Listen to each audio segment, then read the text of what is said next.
5 ways to teach small. That's what I said, teach small.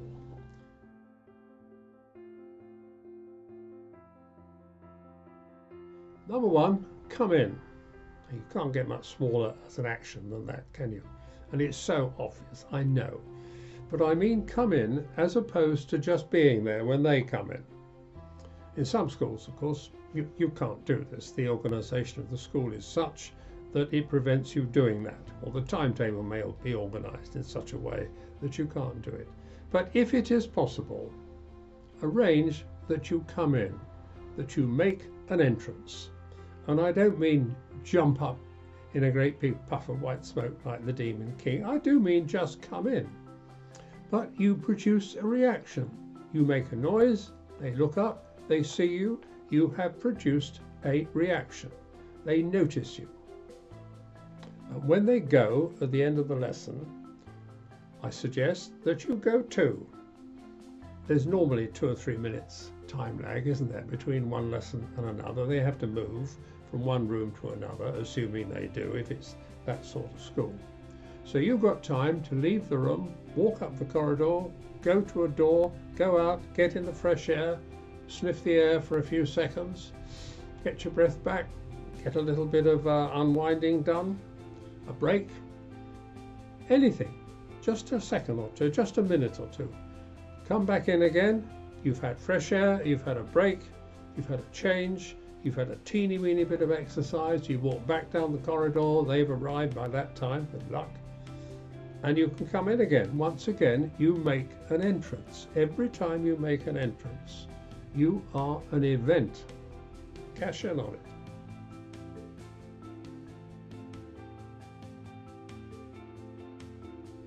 Number 2, give tiny instructions.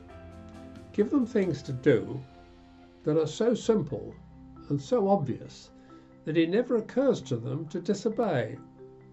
Open a window, shut a door, move a chair, pass a book. They do it without thinking, but they are obeying.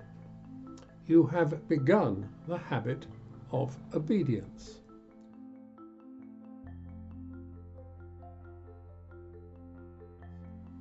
Number 3, ask tiny questions. You've got them to do tiny things. Now ask them tiny questions. The tiniest one, of course, and the most obvious, is their names. Ask them their names.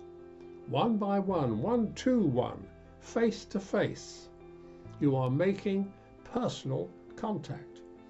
Each time you do that, you gain a little bit more control. Confirm the spelling of the name. If it's an unusual name, confirm the pronunciation. Practice it with them till they're satisfied. Again and again, ask them more and more times, every time, till you've got it right. You are showing regard for their names. It's a form of respect, if you like. If they laugh at your awful memory because you keep forgetting, that doesn't matter. You're sharing a joke, but all the time you are making contact, face to face, 1 to 1, in however short an interval. Everything counts.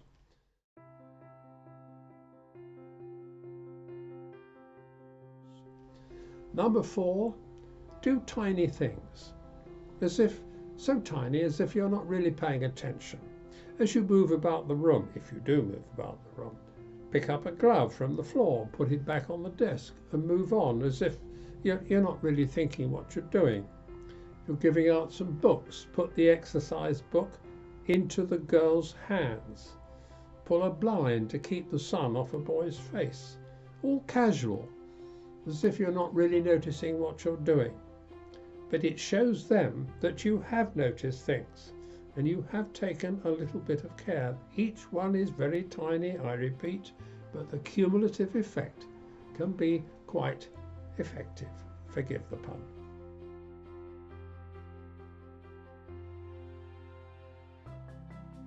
Number 5, repeat things. If some of these tiny things work and you think they're good, next time, do them again. Modify them, refine them, change them, develop them. Things will occur to you by the time you come round again the next day or the next week. Start new ones. walk in, so anybody lend me a red biro, please? Somebody will, bound to. And you do it again the next week or the next day or whatever. Before very long, you've got a little ritual. And so when you come in, what's Sir going to do? He's going to ask for a red biro. They love rituals. They will start to anticipate you. With luck, before very long, they'll be starting the lesson for you.